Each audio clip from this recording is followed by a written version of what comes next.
Welcome to part 4 of ClickBank's affiliate training series. In this video, we're going to talk about how to actually go about promoting products in a way that's going to be successful and that is actually going to convert well and make you the kind of money that you want to make to be successful as a ClickBank affiliate.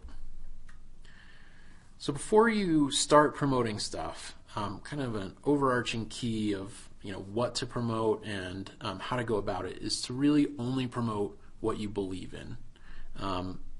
You want to get access first, so you can either buy the product or you can ask the vendor for a review copy. Most vendors, if they care about their affiliates and they're going to be reputable and care about customer service, they'll provide you with a review copy.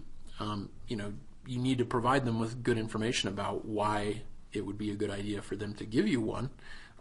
So let them know, what your site is, that you have a platform, that's going to be key, and how you plan to promote it, and they're going to be a lot more likely to provide you with a copy.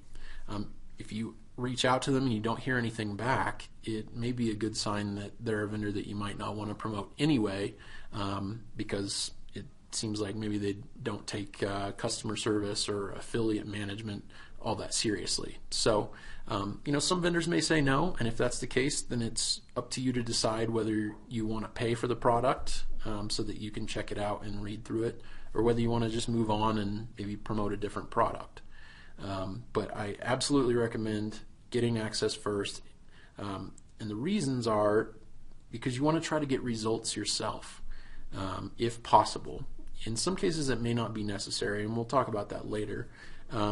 But when you're writing reviews or you're saying things about a product, it's going to be much more believable and much more useful and compelling to your audience if you can actually say what you personally think about it and provide any results that you got. That's going to go a long way to making the case for them buying the product. Trying to get results yourself can also be used for content. It can be used for bonuses, which we'll talk about in a little bit. So it's always a good idea to try to check out the product first. Otherwise, it's going to be very difficult to compete with other affiliates who have tried the product and have useful things to say about it. So there are a lot of different ways that you can promote, and there are several ways to promote products that we don't list here that don't require a platform. But since we're talking about the sort of sustainable long-term practice of building a platform and promoting products that way, these are the options that we're going to cover. So banner ads, promotions to your list or through social media, reviews, bonuses, a recommended page, and content referrals. So banner ads are kind of the easiest way to go when you want to promote products, but typically they're not all that effective, just because people have what's called banner blindness. Now that people have been on the internet for so long, they've sort of trained themselves to ignore advertisements. So this isn't necessarily the way to go unless you don't promote other ways and you just want the easiest, most passive route. So for these banners, you can get the creatives usually from the vendor's affiliate page, or you can create your own. You should ask the vendor's permission before you start creating ads and graphics on their behalf, or they may get upset with that and potentially block you as an affiliate. If they're okay with it and you want to do it, you could get an ad created for as little as $5 on the website Fiverr.com. That's Fiverr with 2 R's. The ads need to be relevant to the audience, but they also need to pop and stand out visually so that they don't get ignored by someone who's scrolling down your blog or not seeing that advertisement. So if you are going to use banners, it's best if you sort of tie it into other promotional methods that you're doing, or showing ways that the banners are going to add value. So this is an example. This is again from Pat Flynn's website, smartpassiveincome.com. He's promoting a product, and you can see on it that he is offering a bonus if you buy through his link, which is great. He's showing that he's a featured speaker at an event, actually 2 different events, and so he's got his face and his name on there. So it makes it a lot more compelling to his audience since they're already part of his tribe and want to support him. Next up is in-content referrals. So this would be where you would briefly mention a product in your content, but you're not providing a full review. So some examples here might be, this is the official unveiling of my new blog design. It's built on this premium super duper WordPress theme, and you include an affiliate link there. I'm excited to report I finally got the 18-pack abs I've always wanted, and it was easier than I thought. I just did a workout for 22 hours a day and piece of cake. And then finally, figuring out how to tie a certain fly for the first time can be pretty tricky. So here's a guide that you can use to learn how to do that. It helped me when I was getting started. So you can include your affiliate links in the content there. One important thing to note is that the FTC guidelines require that if you are doing affiliate promotions on your website, which obviously that's what we're talking about, you need to disclaim that. And there are a number of different ways you can do it, but I would just look up, do a Google search for FTC affiliate disclaimer, and you'll find some different options. There are WordPress plugins that can do it. There's sample text that you can put on your website. You could make a little disclaimer at the end of the post. And some people, to be extra transparent and to show their audience that they are trustworthy, they will actually note right there next to the link that it is an affiliate link and say, if you buy this, I get a small cut of the sale, but I'd appreciate you supporting me.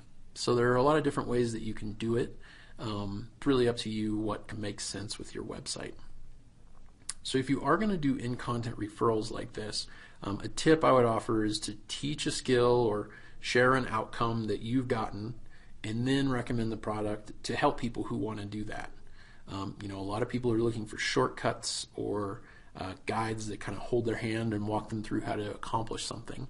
So that's a great way to tie in to something that you've already been talking about.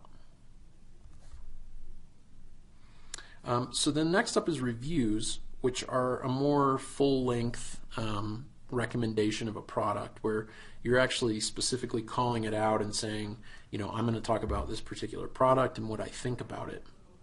So the great thing about these is that they can really help pre-sell the product. If your audience trusts you and listens to what you have to say and you make a really compelling case for why you think it's a good product, in a lot of cases they won't even really need to be sold on the sales page at that point. They'll be ready to buy based on your recommendation. So if you are writing a review, you want to be honest, you want to be transparent, and very specific. Those are going to be the keys to a successful review. So you want to cover both the good and the bad about a product. If everything you say about it is good and there's nothing wrong with it, it's absolutely perfect, that's going to seem a little suspicious to people and not be as believable as if you just say, yeah, this product's great, but it only comes in videos, and so if you like to read, it's maybe not the right product for you. Or I felt like certain parts of it were a little long-winded, but overall the content was really good. Another example of that is to talk about who it's right for and who it's not. So if it's a product that's good for beginners, say that. You want to tell people who should be buying this thing. Don't make it sound like it's the right product for everyone, because if some of your audience buys it and it's a bad fit for them, then they're going to be soured on the whole thing and not trust your recommendation as much the next time around. So say, this is good for beginners, but if you're pretty advanced, then you're not going to get much out of it, or vice versa. This is really only for pretty advanced, established people, and if you're a beginner, you're probably going to get a little bit lost in this. As I mentioned earlier, share your specific results if you can. And if the product's not right for you to get results out of, tie it back to your own experience. So for example, if you're already a marathon runner and you are writing a blog about how to take up distance running, you're not going to get results from a beginner-oriented product. There'd really be no point in you trying to do it since you are already an expert on it. But what you could say is, I wish I would have had this product when I was just starting out, because it teaches how to overcome these common obstacles that people run into, no pun intended, when they're starting to take up distance running. And so this guide can really help you if you're just starting out and you're looking to overcome these obstacles. It would have really helped me because I struggled with it. Another thing is that you can do reviews in multiple different formats. So you could do text, you could do video, audio, you can write reviews in emails and send them to your list. So there are a lot of different ways that you can create reviews. And then you want to combine reviews with bonuses for the maximum effect. And this is a little bit of an advanced technique, but it can work extremely well.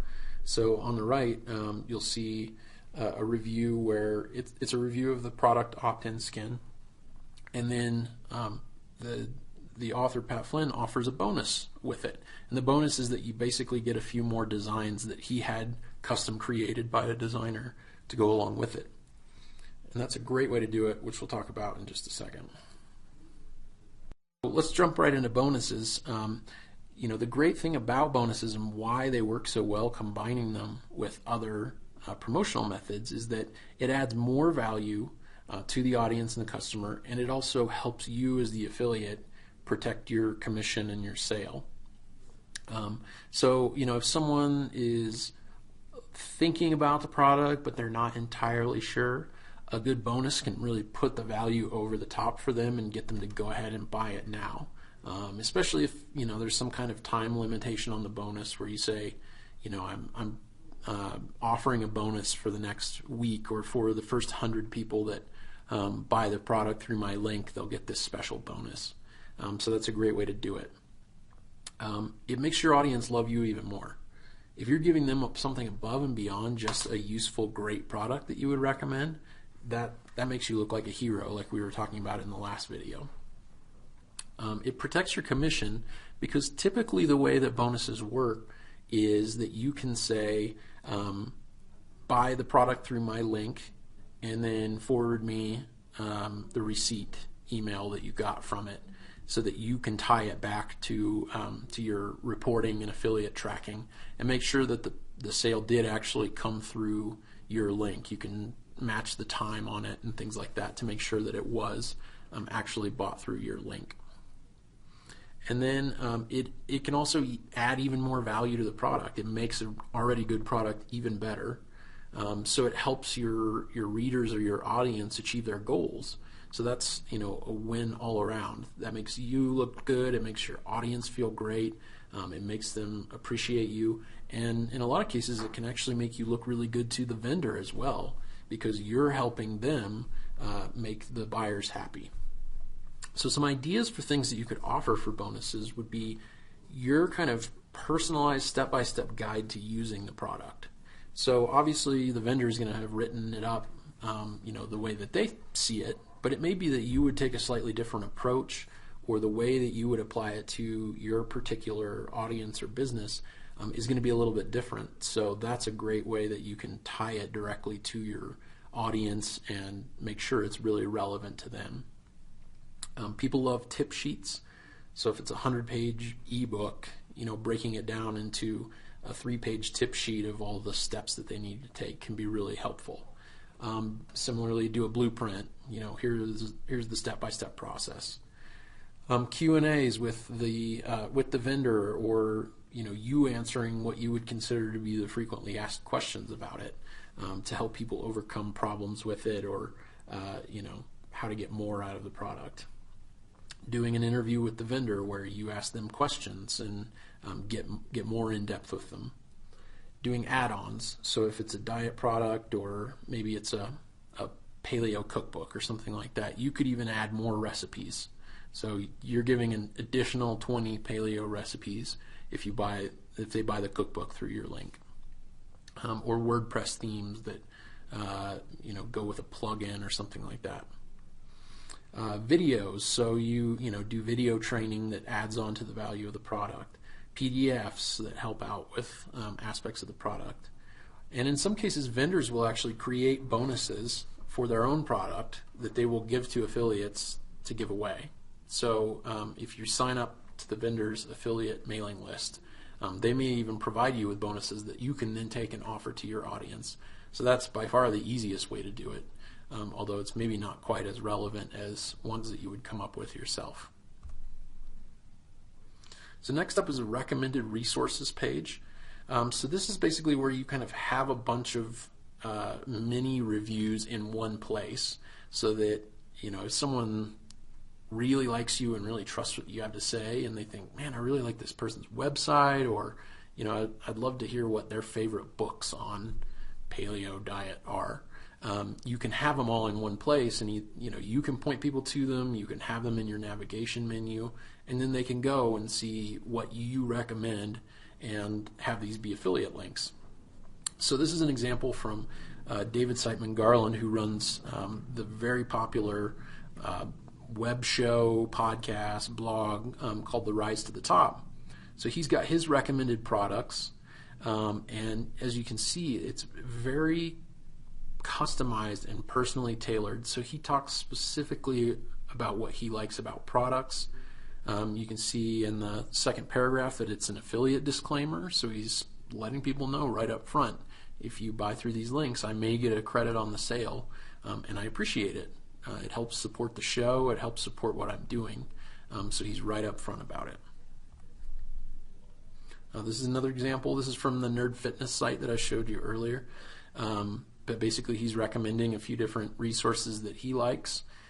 Chris Guillebeau's Unconventional Guides, the AWeber email service. So it's an easy way to recommend stuff that your audience might be interested in for themselves. Next up is promotions to your list. So this is still going to be the most reliable and profitable method. Email still works.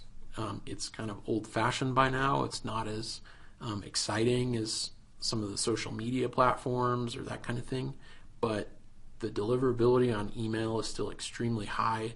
It's really likely that people are actually going to see it if they like your content and read your emails. So this is still a great way to do it. So you're going to want to use sort of sales copy or pre-sales copy similar to a pitch page. So highlight the benefits that your audience is going to get from the product rather than the features. So don't talk about it's a 100-page ebook or it teaches these 4 specific things.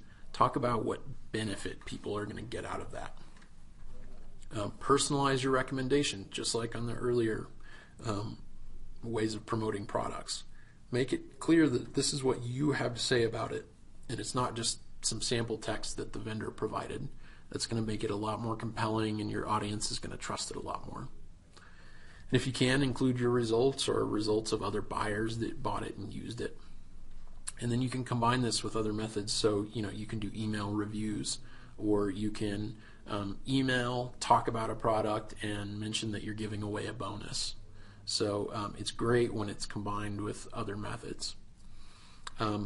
Plain text emails work fine for this. You don't need to be super fancy and include banner graphics or that kind of thing. Some of the most successful ads out there are just using plain text emails. So that's a great way to do it. So above all, when you're promoting products, this is kind of the last word of what you need to think about. And it's not just about promoting the products, it's about how you go about building your platform and growing your audience, is to respect your audience. Think of them as actual people with actual needs and goals and fears and desires, and make sure that everything you do in the content that you're creating, in the way you're talking to them, in the products that you're promoting to them, really respects that and is trying to do the best that you can for your audience, because that's going to be what gets people trusting you and buying when you promote things. So always keep that in mind. So that's it for this training series. Thanks for watching, and best of luck in your affiliate business.